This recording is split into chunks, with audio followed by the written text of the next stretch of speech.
Biden's push for illegal immigration. It's on pace to yield 6 million illegal aliens by the end of the year into our country.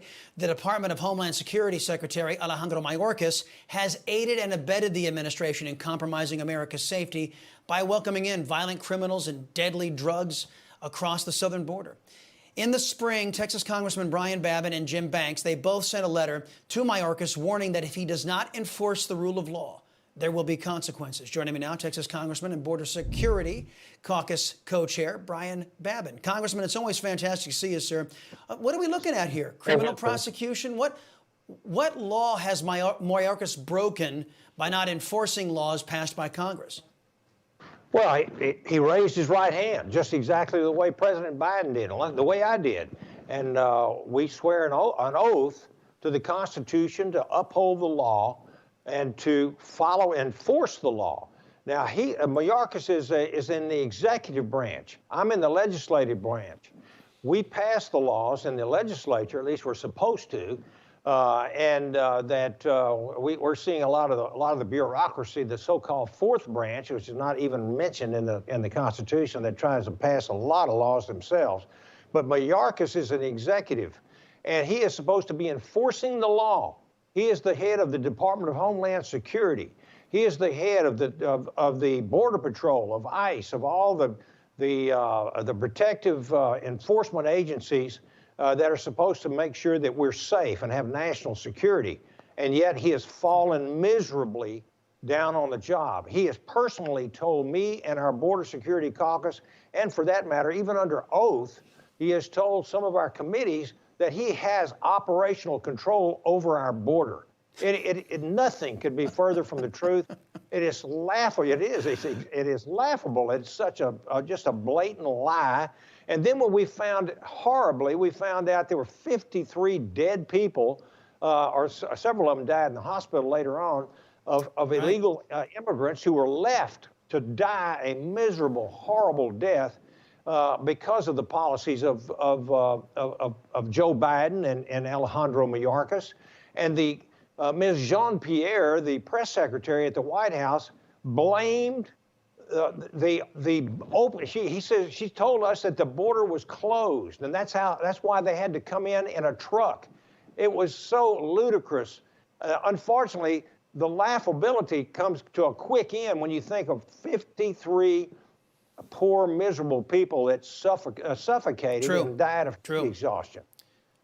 Unreal. Well, Congressman, the guy will not it is unreal. We have a government right now that is dedicated to breaking the law, and I think we can all agree to that. In the meantime, Governor Abbott in the great state of Texas declared a border invasion earlier this week on Fox. Now, many are awaiting for direct action relevant to Section 1, or Article 1, Section 10, rather, of the U.S. Constitution, to mobilize Texas law enforcement to prevent illegal immigration. Can Texas do that without congressional approval? And if the GOP takes control of Congress, will they empower the states to stop Joe Biden's lawless behavior at the border?